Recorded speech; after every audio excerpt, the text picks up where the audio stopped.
দিন গত 3-4 দিন আগের কথা অবরোধ করবেন এবং সেখানে ছাত্র জনতার জন্য কার্যালয় করবেন, এই ঘোষণা দিয়ে মহবের সৃষ্টি করা হয়েছে।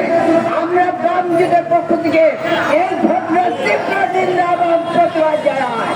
আমরা বলে দিতে চাই, আজকের সরকার আমরা আন্দোলন করেছি, আমরা বাম গণতান্ত্রিক দল। আমরা 2008 সরকার